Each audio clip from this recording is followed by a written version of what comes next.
بسم الله الرحمن الرحيم نحمده ونصلي على رسوله الكريم. We greet you with Assalamu alaikum wa rahmatullahi wa barakatuh from my sitting room here in my home in the Caribbean island of Trinidad. And our topic is that we're returning once more to the Great War. And our Prophet has prophesied it, sallallahu ta'ala alayhi wa sallam, the Malhama he called it, in which 99% of those who fight in that war would be killed. Yes, so therefore it cannot be conventional warfare.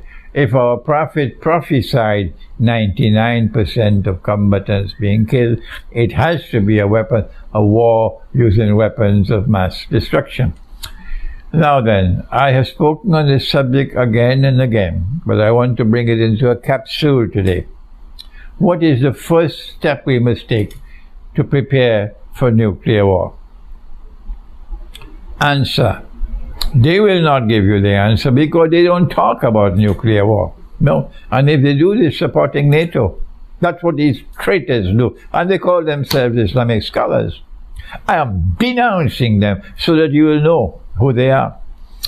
The first thing that you have to do as a believer in the one God, a believer in the one God, to prepare for nuclear war is to banish the fear of death from your heart. I cannot ask you to do something that I'm not doing myself. And so I say to you, truthfully and honestly, I don't have any fear in my heart at all about death. No. And I never had any fear when you had your COVID circus, the COVID circus and the 3 feet social distances and your face mask and all that circus. I never had any fear in my heart at all these last 2 years. If you have faith in your heart, then you will not have the fear of death in your heart. If you are afraid to die and you're searching for a place where you could hide in a nuclear war, you don't have faith in your heart, my brother. You don't have faith in your heart, my sister. So that's my first advice. Banish fear of death from your heart. Is there anyone telling you that?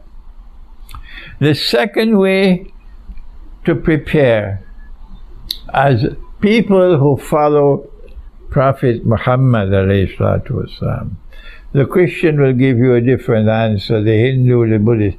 I'm talking for those who are Muslims. The second step in preparation for the Great War is to seek protection from the Quran. Allah says in the Quran, in Surah Al-Isra, بعد أعوذ بالله من الشيطان الرجيم وإذا قرأت القرآن, and when you recite the Quran, meaning as Allah recited it, not the way the Darul Ulum asked you to recite it, no, the way Allah recited it. وَإِذَا قَرَأْتَ الْقُرْآنَ, when you recite the Quran as Allah recited it, and as He ordered our Nabi sallallahu ta'ala alayhi wa sallam to recite it. He says, وَإِذَا قَرَأْنَاهُ فَاتَّبِعْ قُرْآنَهُ, and when I have recited the Quran, O Muhammad sallallahu ta'ala alayhi wa, you must also follow that way of recitation. Surah Al-Qiyamah. So the second step is to recite the Quran the way Allah recited. وَإِذَا قَرَأْتَ الْقُرْآنَ جَعَلْنَا بَيْنَكَ وَبَيْنَ الَّذِينَ لَا يُؤْمِنُونَ بِالْآخِرَةِ حِجَابًا مَسْتُورًا. This world which is waging war on Russia, this Western world, is a godless world. It's a godless world. They don't believe in a hereafter. And Allah says, if you recite the Quran, we will protect you, put between you and that godless world who does not believe in the hereafter. We will place a hijab which will cover you. What more do you want? When will you start reciting the Quran? How many years now I've been asking you to recite the Quran? MashaAllah. I get so many emails from different parts of the world. Sheikh, I am reciting the Quran the way you taught us in your book, The Quran and the Moon. And I complete the whole Quran every month with the correct ajza. And Sheikh, it has changed my life. I'm getting the emails all the time. So when will you wake up?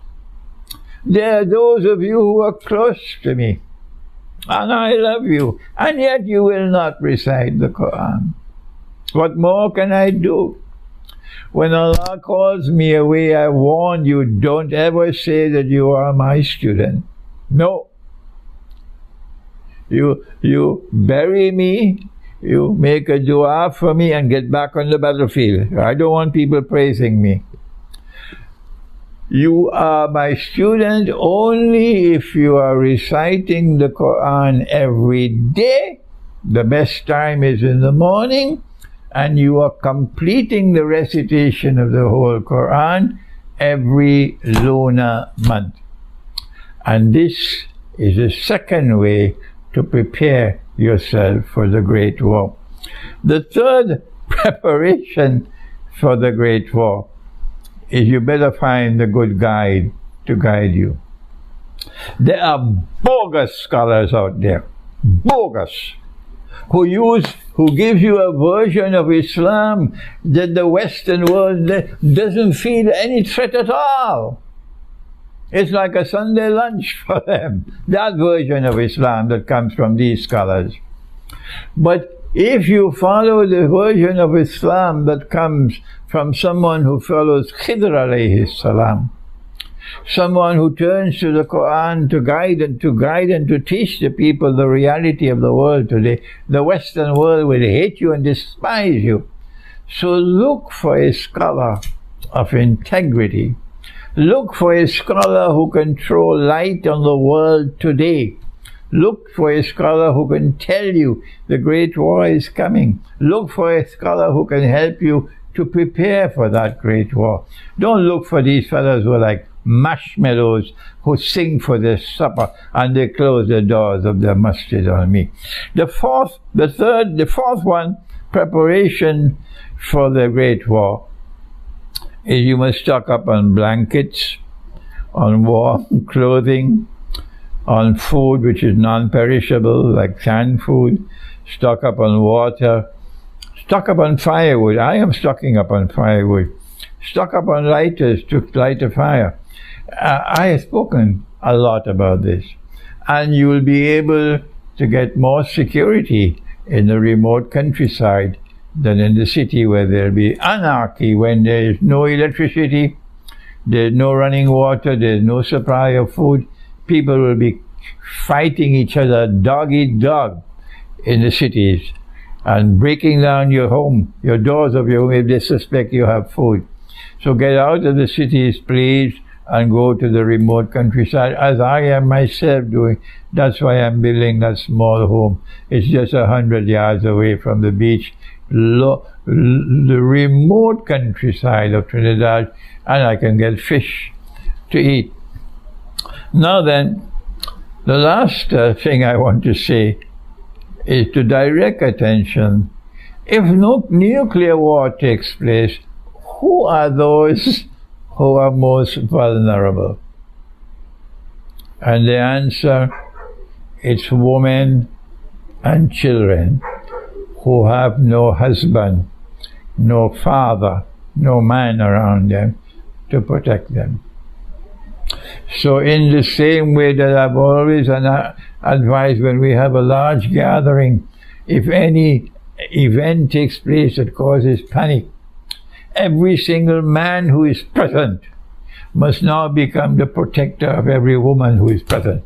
No man must seek to escape. No. If we have to die, we die. But we must protect our women and children who are present. That is the way of Islam. So in the same way that you don't rush to the door, trampling over people to escape if a fire is taking place. No! Every single man in that gathering will go and take care and protect the woman and the children. That is Islam. We have a different way of people. And so in preparing for the Great War, we must think about our sisters who are living alone. They're single. They have no husbands. They either never married or they're divorced. Some of them have children and they're living alone. What can we do for them? If you have the means to marry, then you should offer to marry them. And if your wife says, if you take a second wife, I'll leave you, well then let her go. Let her go. You never knew you had that kind of wife. Now you know it. The truth comes first, not your love for your wife. Loyalty to Allah comes first, not loyalty to your wife. Not loyalty to your children, loyalty to the truth. And the need of the hour today is if you have the means to marry, then marry. If you have to marry, then remember you have to treat them with equity with your wives. And Allah says, وَإِنْ خِفْتُمْ أَلَّا تَعْدِلُوا فَوَاحِدًا. If you fear that you cannot marry them and treat them equally with your wives, economically equally, then stay with only one wife. أَوْ مَا مَلَكَتْ أَيْمَانِكُمْ. And then you can take them if they offer themselves as milk al-yamin. But there is no mufti today talking about milk al-yamin because they all say this is a slave woman and there is no slavery today. So that's the end of that chapter. Next topic. Next topic, please. That's how they dismiss the subject. But if you have a milk al-yamin and you're taking care of her and you're providing food and clothing and shelter and protection for her, mashallah, what a thing. A house for you in Jannah. But if you have sexual relations with her, then you run the risk that they will say you're committing zina. So I have suggested, if you fear that, then you must make a nikah with her. Then what else can we do for our sisters? This is the most important part here. If you can bring a number of such women together, and those who have children, and put them in a big house or in a complex where they can live together and support each other, and they might be able to even meet some means of livelihood. But you are doing it. You are providing for them if you have the means. The wives of the Prophet ﷺ lived in huts. They were comfortable living in huts. So if you can do that and you bring a number of women, they're not your wives, they're not your milk al-yamin, but you are bringing them together and providing them with the security of living together rather than living alone. And ensuring they have a place to sleep, ensuring they have food to eat, and most of all, they are protected. This is the last thing I want to speak about. That these women also, in the chaos which has followed the Great War, remember what happened in Syria, the amount of zina taking place, the slavery, enslavement of women in Syria, and they call that Salafi Islam. So these women will be even more vulnerable to sexual attacks when the Great War takes place. And remember what happens when you commit zina. I have said it many times. Dajjal wants to encourage zina, because when you commit zina, which is adultery and fornication, sexual relations, meaning sexual intercourse, without the legal framework of marriage, or milk al-yamin, then what happens is that all the nur in your heart is gone, and you are inside, you have only darkness. And when you have only darkness inside, you can't understand Dajjal. Every tune that Dajjal plays, you will dance to it the way they dance 3 feet apart in Salat. On all of these masajid, they were praying 3 feet apart and with their face mask. Like Dajjal's tune, they were dancing to it. Deaf, dumb and blind. But if you have nur in your heart, you won't do that. So, if you are able to bring these women together and provide them with some security and provide them with a means whereby they have food to eat, they have clothing, and they live together to keep the company each other. These women will be safe from that zina out there. Think about our sisters. Think about the sexual predatory who is going to attack them when the Great War takes place. They'll be vulnerable. Think about their vulnerability, our sisters and their children, and act now before the Great War takes place, if Allah gives you the means to protect our sisters. Thank you. Wassalamu alaikum wa rahmatullahi wa barakatuh.